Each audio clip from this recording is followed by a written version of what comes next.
ተደፍራለች። እንግዲህ እያፈቀራትና እየወደዳት ጊዜ ስላልሰጠችው ብቻ አሁን ላይ የበለጠ በወንድሟ ተነሳሽነት ማህሌትም ሊደፍራት ችሏል። እየወደዳት እያፈቀርኩሽ አንቺ ግን የሌለ ባህሪ አምጥተሽብኛል በማለት ነበረ እንግዲህ አሁን ላይ አደጋ ያደረሰባት። ማህሌት እባክህን ልቀቀኝ ብትለውም እሱ ግን በጣም በጭካኔ የማትፈልገውንም ነገር ያደርጋል ማለት ነው። በቤት ውስጥ እንግዲህ አሁን ላይ ሚኪ ከአባቱ ጋር ብዙ ለመነጋገር ፈልጎ ነበረ።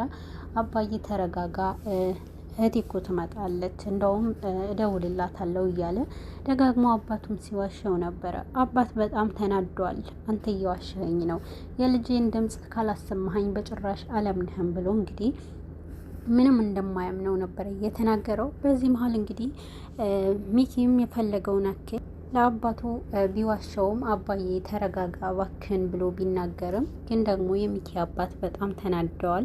እንግዲህ ቀናት አደረች። ይህንን ነገር ደግሞ ልጄ በደህናዋ ብትሆን እንደዚህ አትሆንብኝም ነበረ ብሎ ነበር። ነገር ግን ማህሌትም እያሳለፈችው የነበረው ከባድ የሆነ ስቃይ ነበር። እንግዲህ ሚኪ አሁን ላይ እህቱንም ብቻ አልነበረም እያሰበ ያለው። በእርግጠኝነት ሚኪ እያስጨነቀው ያለው ስለ ብሩኬ ጋር ያለው ጦርነት ነው። ወይዘሮ ሂሩትም ከብሩኬ ጋር ንብረቱንም አስፈርመው ብላ ይህንን ሀሳብ ካመጣችበት ጊዜ ጀምሮ ሚኪ ሰላሙን አጥቷል። ሌላኛው ደግሞ ከእህቱ የጠለፋት ሰውዬ ጋር መቼ ከመቼ ያስይዘኛል የሚለውንም ፍራቻ ይዞታል። ነገር ግን ማህሌትንም ለመፈለግ ምንም እንኳን ጥረት ቢያደርግም ብቻውን ማድረግ አልቻለም። አባት ምግብ እንኳን መብላት አልቻሉም። ልጄ ካመጣህልኝ እንጂ ልጄ ካላመጣህልኝ ከክፍል ይውጣ ብለው አባረውታል። እንግዲህ ሚኪ ስልክም ደውሎ ወደ ማህሌት ድምፁ እንደሚሰሙት አድርጎ ቢያሰማም የማህሌት ስልክ ጥሪ አይቀበልም ሲል ሚኪ ላይ ያላቸው ንዴት ጨምሯል። እንግዲህ ሚኪ አባዬ ብሎ መናገርም ቢፈልግ አባት ከክፍል ይውጣ ብለው ያባርሩታል። ሚኪ የበለጠ ጭካኔ ውስጥ ይገባል። አጋቹ እንግዲህ የፈለገው ነገር ካደረገ በኋላ አሁን ላይ ማህሌትንም በአሰቃቂ ሁኔታ ከጎዳት በኋላ ምግብ እንድትበላም እያደረገ ነበረ። ማህሌት ግን እንኳንና ምግብ ለመብላት ይቅርና ዓይንህንም ማየት አልፈልግም ብላ እንግዲህ በጣም ስትቆጣውና የማይሆን ነገር ስትናገረው ነበረ። ነገር ግን እሱ አፏን አስሯት እና ደግሞ በእጁ ለማጉረስ ቢሞክርም ማህሌት ግን በጣም በቁጣ ስታናግረው ነበር። እንግዲህ ፊቱ ላይ ስትተፋበት ነበር። አንተ ጭራቅ ነህ፣ አንተ አውሬ ነህ፣ እንዴት አደርገኛለህ? አንተማ ይህንን ነገር በቀላሉ ዝም አልልክም እያለች እንግዲህ ፊቴ ዞር በልልኝ ብላ ነበረ ማህሌትን በቁጣ የተናገረችው። ሰውየው የፈለገው ነገር ስላደረገ አልየሽ አንቺ ምንም ነገር አይገባሽም በማለት የበለጠ እንደሚጎዳት ነው የተናገረው። እንግዲህ አጋቹ አሁን ላይ የሚያፈቅራትንም ልጅ የበለጠ ሊጎዳት የቻለበት አንደኛው መንገድ እሷም ቤት ስላለችው ብቻ ሳይሆን ሚኪንም ለመበቀል ስለፈለገ ነበረ። እንግዲህ ማህሌት በወንድሟ ሴራ አሁን ላይ የደረሰባት ከባድ የሆነ የአእምሮ የውስጧ መጎዳት አሁን ላይ ከባድ መሰበር ውስጥ ገብታለች። እንግዲህ ማህሌትና ያገታትንም ሰው ፍጥጫ ውስጥ ገብተዋል። አንቺ እኮ ነሽ ያጠፋሽው፣ አንቺ ለወንድምሽ አግዘሽ እንጂ እኔማ አንቺን መጉዳት አልፈለግኩም ነበረ፣ አንቺ በወንድምሽ ለማስገደል ሽጉጥ ይዘሽ መጣሽ ብሎ ነበር የተናገራት። በዚህ ሰዓት እኔ እኮ ወንድሜ እንዲመጣ ያደረግኩት አንተን እንዲያስቆምህና ካሁን በኋላም እንዳታስገድደኝ ብዬ ነበር እንጂ አንተን ምንም እንዲያደርግ አልፈለግኩም ትለዋለች። እንግዲህ እሱንም ታዲያ ለምን ሽጉጥ ይዞ መጣ ነበር ያላት። ነገር ግን ማህሌት በውስጧ ያላወቀችው ከባድ የሆነ የወንድሟ ሴራ ውስጥ መግባቷ ነበረ።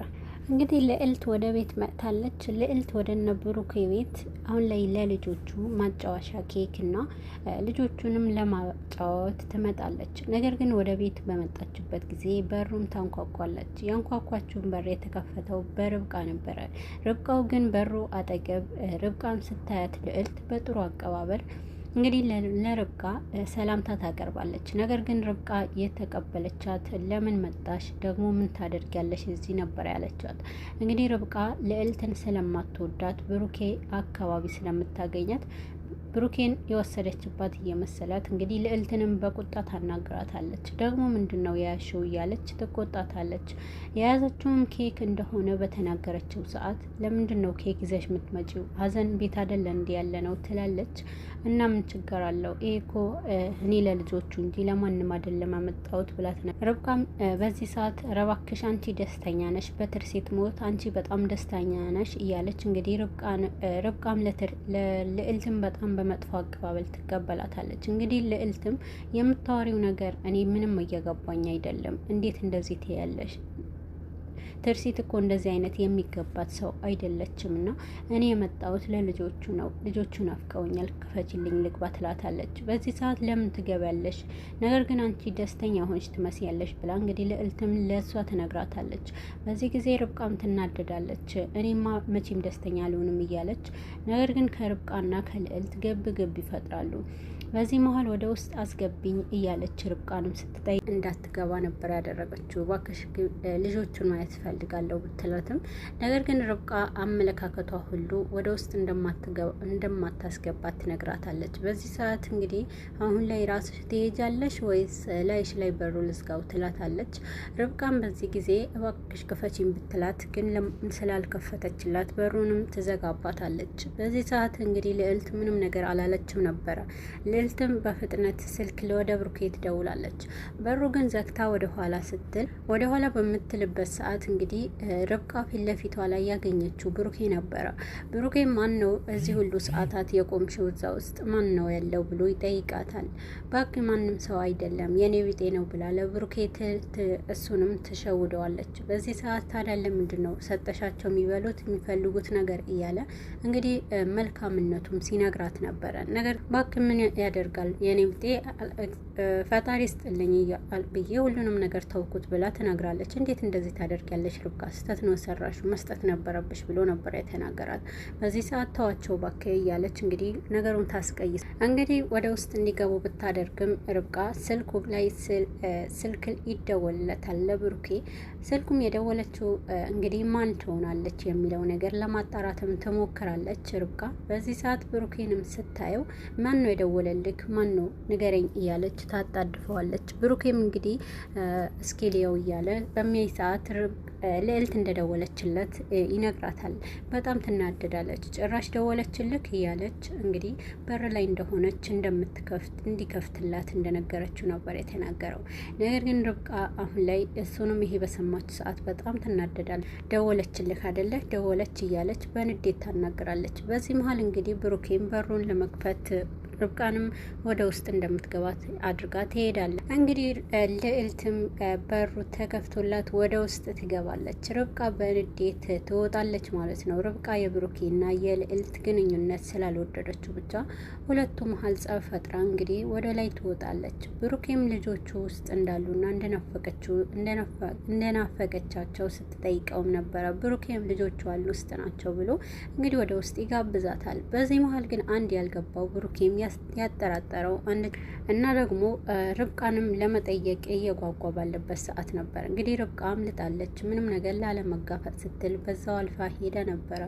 ወደ ውስጥ ሲገቡ እንግዲህ ልዕልትም ይሄ ነገር ገብቷታል። እንግዲህ ርብቃም ብሩኬም ጠይቋታል። አሁን ላይ የእውነትም የኔ ብጤ ነበር እንዲህ የመጣው ሰው ብሎ ነበር የተናገረው። ግን ደግሞ ብሩኬ ይህንን ነገር ከልዕልት አልሰማም ነበር። ርብቃ ከሆነ ሁሉ በጣም በድንጋጤ ወይስ በንዴት ሌላ ሰው ሆና ነበር እንግዲህ ብሩኬንም አቀባበሏ የነበረው። በዚህ ሰዓት ብሩኬም ለምንድን ነው ይሄ በር እንደዛ የኔ ብጤ ነው ብላ የዘጋችው ብሎ ነበር ያሰበው። ርብቃንም ሲጠይቃት እውነትም አሁን ላይ በሩ እንደዛ ያልሽው ብሎ ሲጠይቃት እንግዲህ ርብቃ በጣም ትመናቀርበታለች። ርብቃ ዛሬ ላይ ሌላ ሰው ሆናለች። እንግዲህ ልዕልትም የናፈቋትንም ልጆች አግኝታቸዋለች። እንግዲህ ልጆቹንም አግኝታ ልዕልትን ባዩት ሰዓት በጣም ደስተኞች ነበሩ። እናታቸው እንኳን ቢያጡ እንደ እናት የምትንከባከባቸው ልዕልት ሀሳባቸው የምትጋራ እንዲሁም ከፊታቸው ላይ ፈገግታ የምትሰጣቸው ልጅ አሁን ላይ ፊት ለፊት ቆማለች። በዚህ ጊዜ በጣም ደስተኞች ነበሩ ልጆቹ። እንግዲህ ልዕልት በመምጣቷ በደስታ አቅፈዋት እሷንም እንደ እናታቸው እያሰቧት ነበረ። ነገር ግን ርብቃ የበለጠ ንዴት ውስጥ ገብታለች። መጣች የሚለውን ነገር የበለጠ የእሷ ቦታ የልዕልት ቦታ እሷም የተካት መስሏት ነበረ። ነገር ግን ርብቃ አሁን ላይ ሌላ ተንኮል ብታስብም አልተሳካላትም። እንግዲህ ልዕልት ኬኩንም ይዛ ከመጣች በኋላ ልጆቹ እንግዲህ ደስተኛ ቢሆኑም በመሀልም እንባ ውስጥ ይገባሉ። ነገር ግን ያለቀሱበት አንደኛው እንግዲህ ትርሲትንም አስታውሳ ታለቅሳለች። ፌቡ ያለቀሰችበት አንደኛው ነገር ኬኩንም ስታየው እንግዲህ ትርሲት የመጀመሪያ ጊዜ ኬክ አዘጋጅተውላትና ልደቷን የሚያከብሩበት ቀን ስለነበረ ያንን ኬክ እናቷን ያስታውሳታል። በዚህ ሰዓት ስታለቅ ስለምንድን ነው ፌቡዬ የምታለቅሽው እያለች እንግዲህ ልዕልትም በእርጋታ ስትጠይቃት ነበረ። ነገር ግን የመለሰችላት መልስ እማዬን አስታውሼ ነው እናቴ አሁን ላይ ኬኩንም እኮ ሳትቆርስ ነው ሞተችብኝ ብላ እንግዲህ በጣም ታለቅሳለች። በዚህ ሰዓት ሁላቸውን ስሜታቸው ይነካል። በጣም ይቅርታ ብላ እንግዲህ ከአያታቸው ይሸጎጣሉ። ነገር ግን ልዕልት ለዚህ ነገር አላሰብኩበትም እኔ እኮ ስለሚወዱ ለማጫወት ነው ብላ ነበረ የተናገረችው። በዚህ ንግግር እንግዲህ ልዕልትም ያለችው ነገር ሁላቸውም እንዳልተቀየሟትና ምንም ነገር እንዳታስቢ ብለው እንግዲህ ያሳልፉታል። ነገር ግን ርብቃ አሁን ላይ የተሰማትንም ሁሉም ነገር ትጀምራለች። ርብቃ ለልዕልት ያላትንም ጥላቻ ሙሉ ለሙሉ ታወጣዋለች። እንዴት አታውቂም? እንዴት ኬክ ይዘሽ ትመጫለሽ? እንዴት ደስተኛ ብትሆኝ ነው በማለት ልዕልትንም ለማዋረድ ትሞክራለች።